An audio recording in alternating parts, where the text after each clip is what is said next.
Harriet Tubman had a quote. She once said, I freed thousands of slaves. I could free thousands of more if they actually knew they were slaves. Let that marinate for a second. Let that marinate in your mind for a second. Let that just process. I want you to close your eyes and just imagine something for a second. Imagine this. Close your eyes. Imagine traveling through the woods, pitch black darkness, no shoes on your feet, cold, dogs sniffing at your heels, Caucasian men on horse with guns and rifles chasing behind you.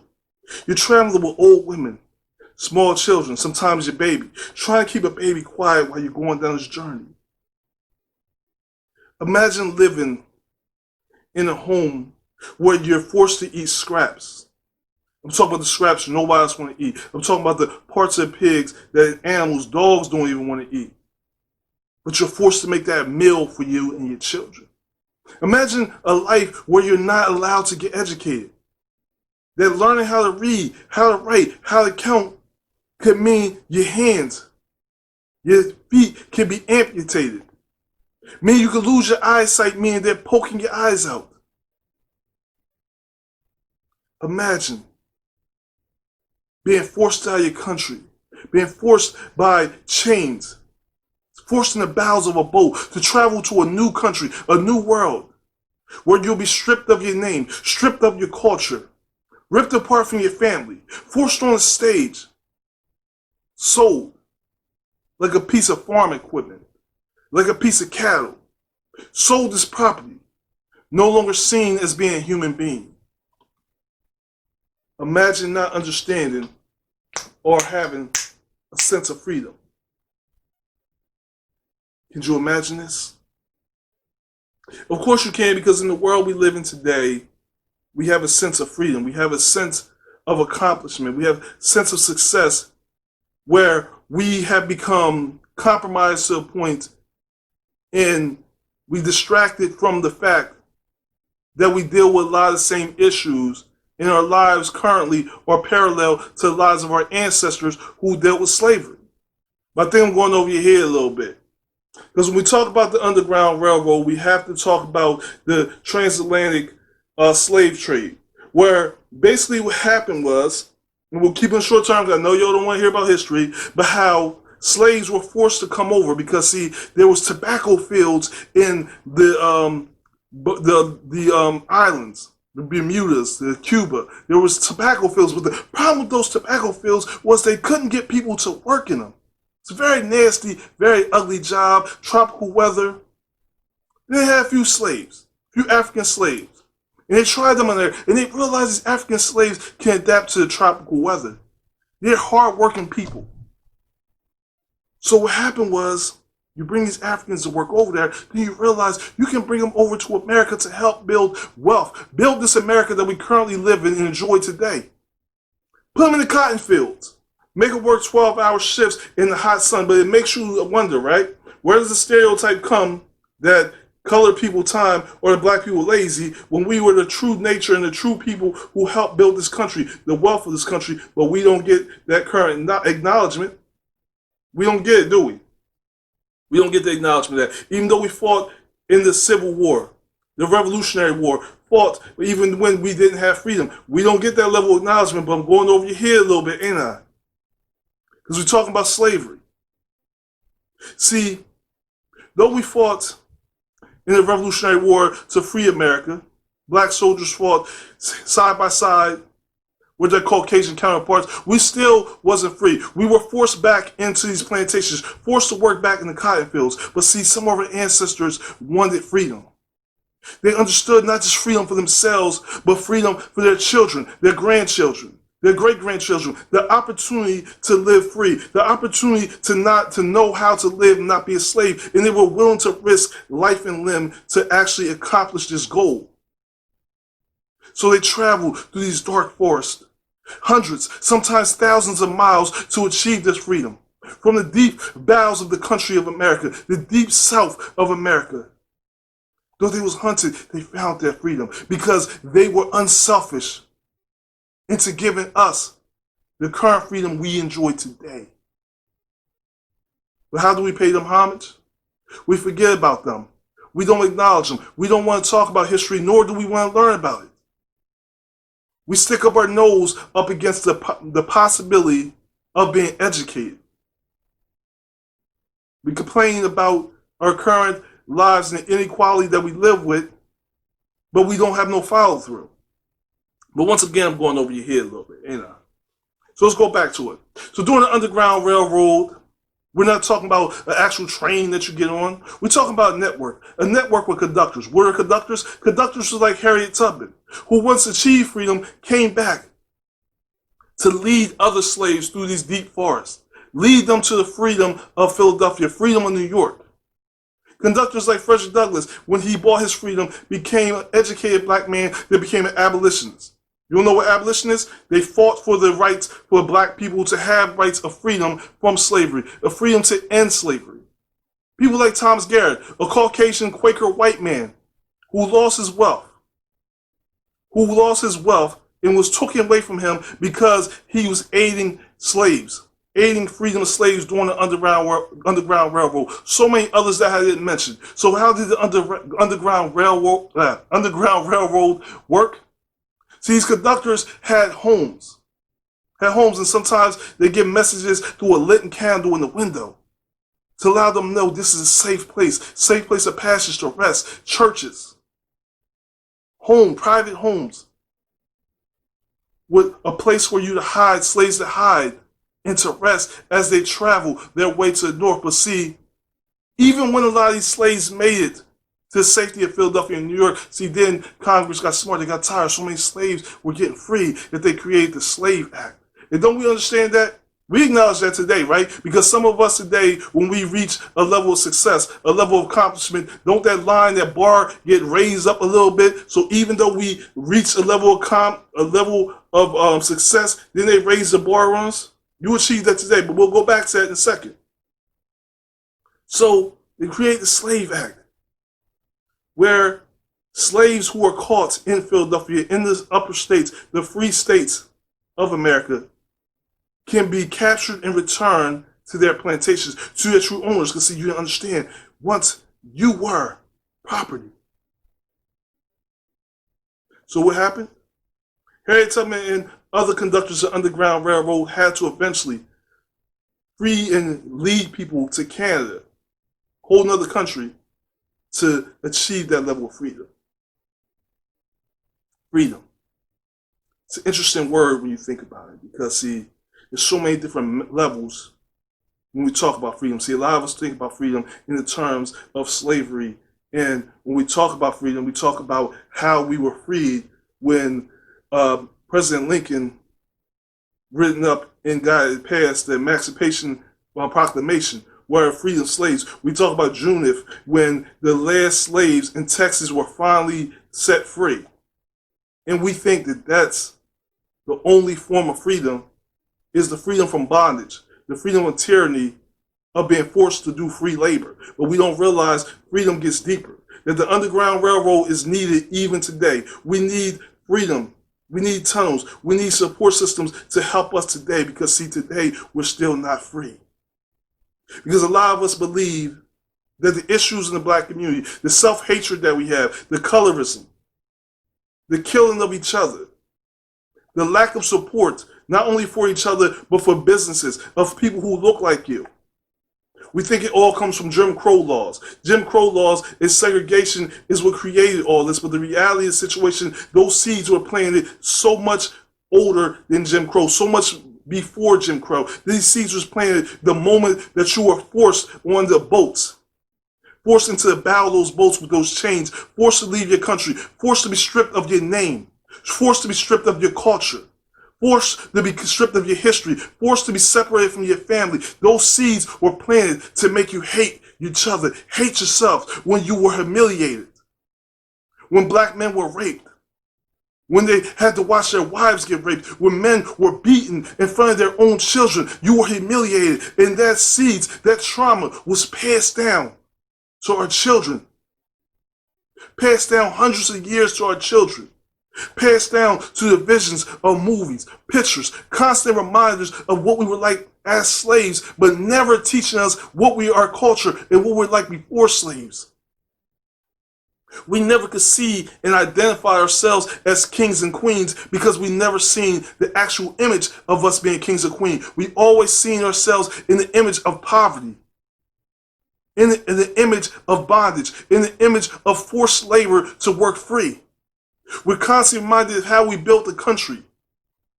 Help build the country, the wealth of the country, build the White House that we were never meant to actually occupy, build a country that we were never deemed to feel equal in.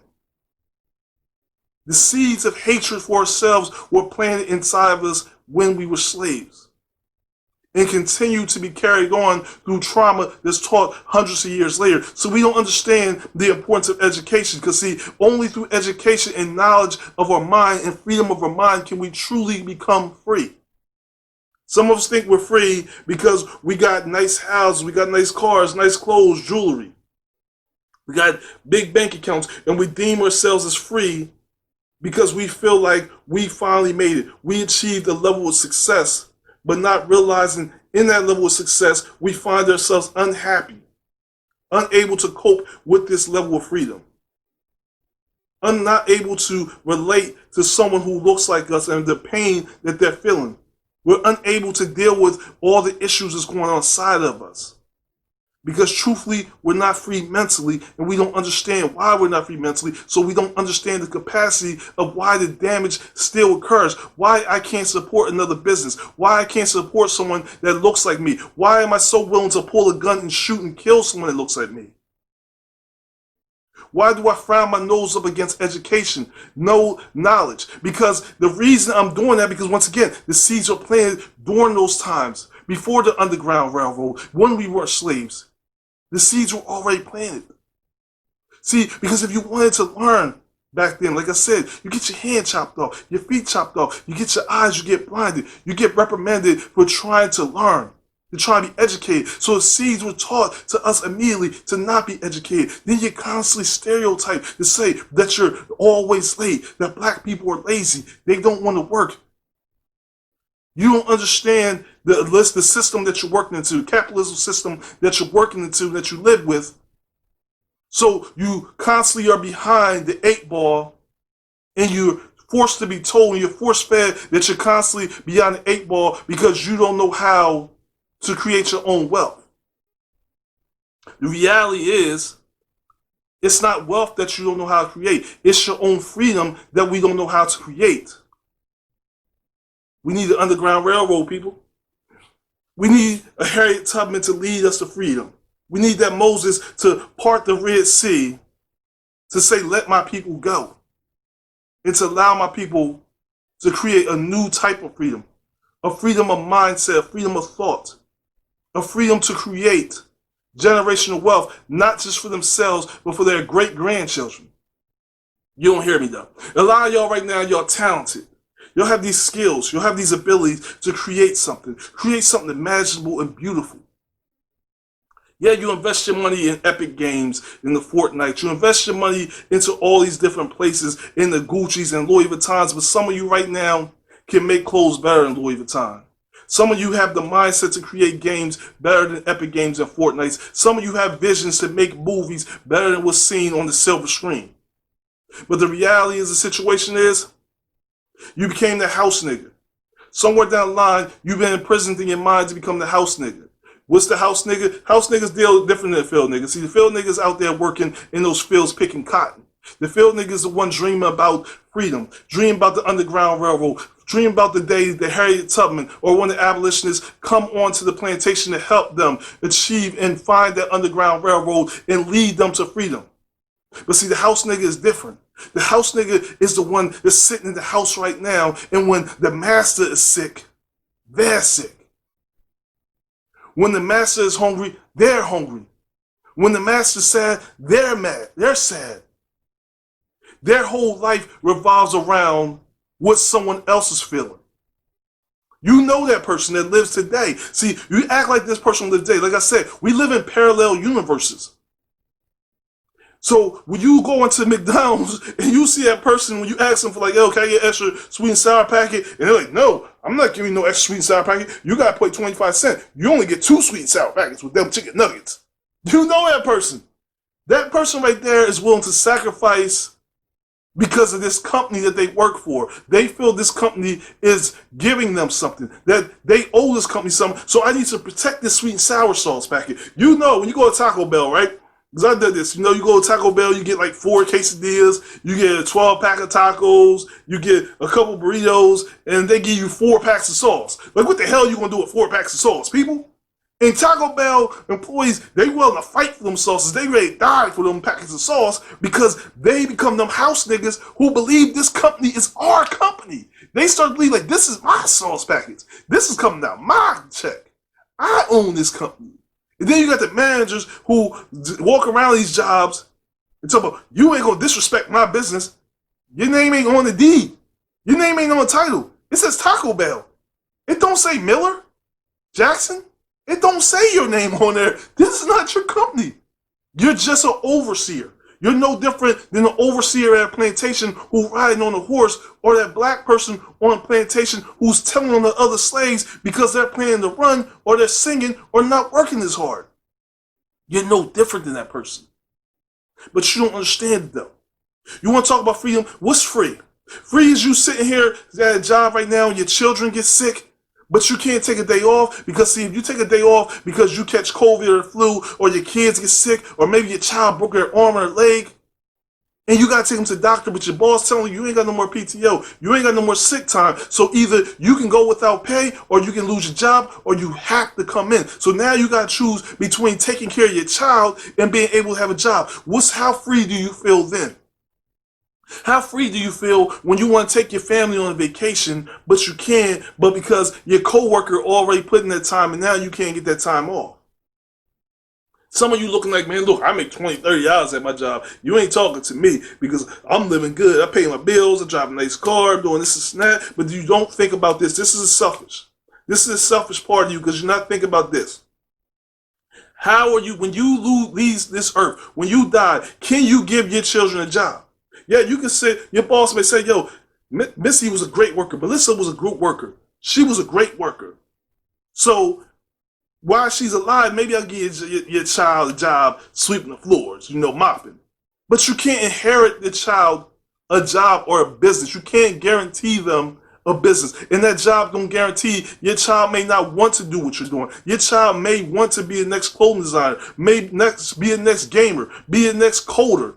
But they can't do that because they don't have the financial freedom to be able to do that because you didn't have the ability or the selflessness to sacrifice to create your own business, to create generational wealth, to give your child that level of freedom to do what they want to do. Because you're looking at it like, if I can't sit here and live and succeed and appreciate and value this money, why should I be able to leave it to my child? But then you got to look at it like this. When we turn this back to the Underground Railroad, we turn this back to slavery. What if our ancestors who were on that plantation decided they weren't going to run? Because you know what? Why should I run and risk my life to give my child a level of freedom, to give my grandchildren a level of freedom, to let my great-grandchildren feel a level of freedom? Why don't I just sit on this plantation and wait for the day that they just open the gates and the master say, I can walk off this plantation? Why not? What if they had the same mindset as you, the same selfishness as you? Some people sitting here saying, well, I don't have the ability or the creativeness to create my own business, to create my job. And some people are meant to be employers. Some are meant. But for those of you who have the ability to create your own, why haven't you done it yet? Why haven't you created that freedom? Why haven't you learned to love yourself, to appreciate yourself, to value yourself? Why haven't you sat down and learned your history? And I'm not talking about your American history. I'm talking about your African American history.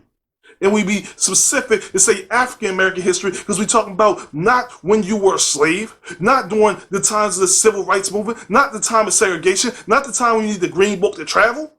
We're not talking about that in history. We're talking about your African history, your African heritage, where you know about who you was before you came to this country, before your ancestors were locked in chains, before they were forced into the bowels of a boat, before they was witnessing the other slaves who felt death was worth more and more better than sitting there living as a slave, so they jumped off the ship and lived and buried in the ocean. We're talking about what was your life before that. You don't feel like a king or queen because you don't have no images of seeing yourself as a king or queen. There's no images, whether it's through movie, through pictures, or depictions of you being a king or queen. See, because words like colored people time, and you lazy, and you're never on time for things, and you don't want to work, and you poor management with money, it makes you believe and see yourself in a negative way. And in terms, you look at other black people in a negative way. You see black people with hoodies on, you immediately think that they're ready to rob and kill you because it's been built into your subconscious to believe any person with a hoodie is meant to kill you. You look at people with a black face or with a strange name, and you immediately assume, oh, they're ghetto or they're lazy or they don't know how to manage money. They're not deserving of credit. They're not deserving of opportunities. You have in your subconscious right now a vision of yourself and of anybody look like you as negative. So what are you trying to do? You're trying to destroy that person because mentally you're not free. Mentally you're still a slave to other people's thoughts, other people's visions, and more importantly, other people's depiction of who you are. You don't even control what you eat. You think you're a vegan because you want to be a vegan. You think you're a vegetarian because you want to be a vegetarian. You think you eating Burger King because you like Burger King, when the reality is you keep seeing that 2 for $5 Whopper commercial so many times that now you just gotta have one. You seeing so many rappers and so many celebrities wearing Gucci that now, even though you can't afford it, you're willing to sacrifice your light bill to go buy some Gucci or some Louis Vuitton shoes or some Red Bombs. And you ain't buying them because you like them. You're buying them because you're trying to keep up with an image that you're hoping to become. You're trying to escape that level of slavery that you're living in. You're trying to find the Underground Railroad. You're trying to find the conductors to help you find freedom from yourself, because the self-image that you created in your mind, the mental slaveness that you're living with, is keeping you locked in. It's keeping you distracted and keeping you from finding your better self, from achieving the success, the accomplishments that you want. Because education is not high on your priority list. But see, what you don't understand is education is the key to unlock the doors to finding not only your freedom, but finding that generational wealth, that wealth you want to achieve. Oh, you ain't hearing me though, people? You're not getting it. You're not catching me though.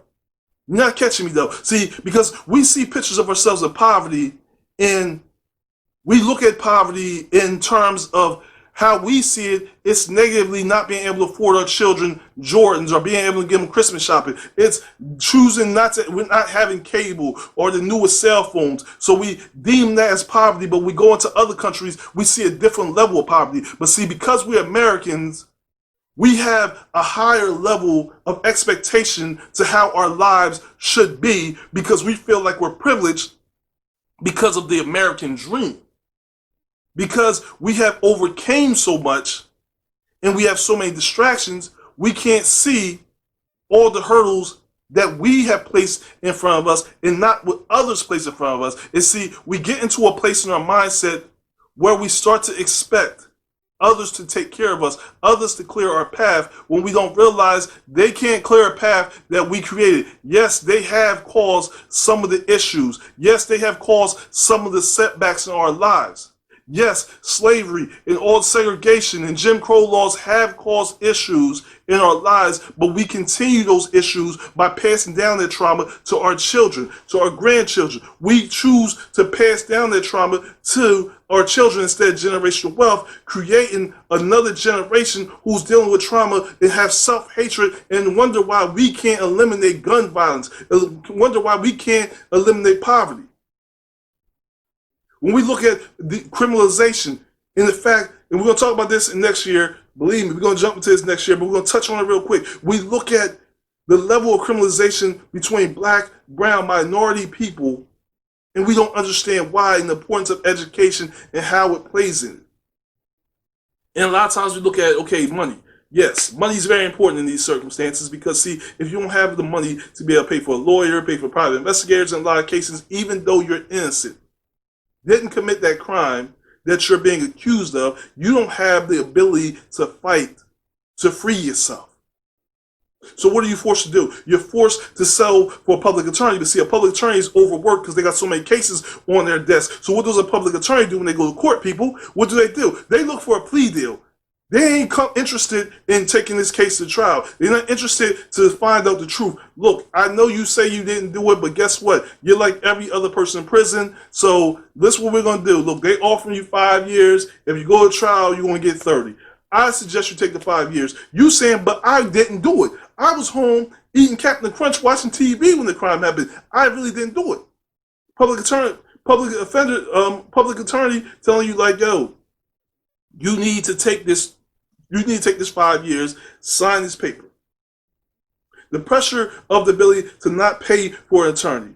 You can't pay for a private investigator. You can't pay for someone to fight this case, so you end up taking the 5 years. Now, you've been stripped of your freedom because, see, the 13th Amendment says that you're legally able to be a slave once you are convicted of a crime, a felony, or put in jail. The 13th Amendment clearly states that you are legally able to be treated as a slave, meaning when you're in that prison, they can see and have you making lingerie for Victoria's Secret. They can teach you coding and ability to create things and work a computer so that you could work for IBM. But here's the kicker. They're going to pay you 14 to 25 cents an hour. And think about that. Not only that, they're going to tax you for the time you spent in jail. So that's 14 to 25 cents an hour you making ain't going to do much because they don't even cover what you have to pay the prison for your time spent being housed in a place that you don't want to be in.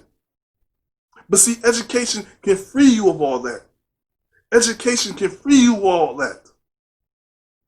Free you of the opportunity because education and knowing what self is, you know your self-worth, what you should fight for. We will be able to, as a community, to support each other. We think about the Black Lives movement and we talk about inequality that we deal with. The hatred against police brutality against the black people in this country. We talk about looking for support from larger businesses, support from other races, and the fact that they don't understand our plight. And sometimes they turn their nose up or turn their eyes, a blind eye to what's happening in the black community. And we're looking for support from the outside, but never looking for support from our own selves. Creating an underground railroad for ourselves to free ourselves of the slavery that we currently are enduring. Freeing ourselves to allow ourselves mental freedom so we can find the ways to create generational wealth. Freedom to create wealth so that we can hire lawyers and private investigators so we can release our children from these prisons, so we can release them from being convicted, so that they can have a future, they can go to college, so they're not being robbed of their future, not being forced back into slavery. Freeing ourselves to create a level of wealth that goes beyond our imagination, creating companies, creating businesses that have our name on it. So we're not sitting here trying to fight over a Taco Bell pack or a pack of sweet and sour sauce at McDonald's. We fighting for a company that we truly own. And we're supporting companies that support ourselves, that we understand and learn to appreciate our likeness and understand our culture, not the culture of us when we came to America, but before we came to America, that we see a true depiction of ourselves as kings or queens, that we're not looking for validation from others, but we're seeing freedom of our minds and mentally releasing ourselves out of the prison that we were in. We acknowledge, not look for schools, not look for history books to acknowledge our ancestors for the sacrifices they made through the Underground Railroad, through sacrificing their lives traveling through the deep woods, the deep south, without a GPS, without a map to find freedom, to seek freedom so that you will have love freedom, to appreciate the movement, the civil rights movements and the sacrifices of all the civil rights movement. To appreciate what they did to create the opportunity you have right now to sit here on TikTok and to watch your videos and go to colleges and do all the things you're able to do. But we have to acknowledge one thing. Harriet Tubman once said, I freed thousands of slaves. I would have freed thousands more slaves if they knew they were slaves.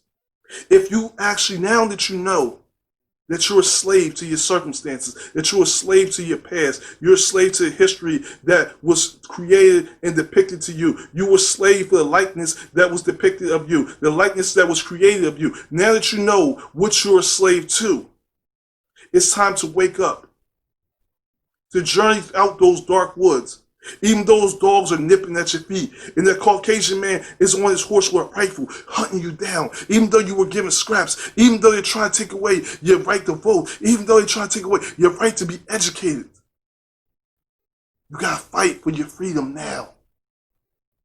You gotta take that journey to free yourself, not just physically, but mentally. Free yourself. Free your mind. Be comfortable in your skin. Because when you learn to love yourself, only then can you truly learn to love and support others. I want to thank you for joining me for another episode of Past or Present Podcast. I'm your host, Alan the Great. Please remember to like, comment, subscribe to my channel. Share this video with all your friends, families, I don't care what race, and continue to watch because we got one more episode to go before the year is up, the big one. The big grand finale. I told y'all we're going somewhere with everything we've been talking about. It's all leading to one place, and you only can find out by watching the next episode.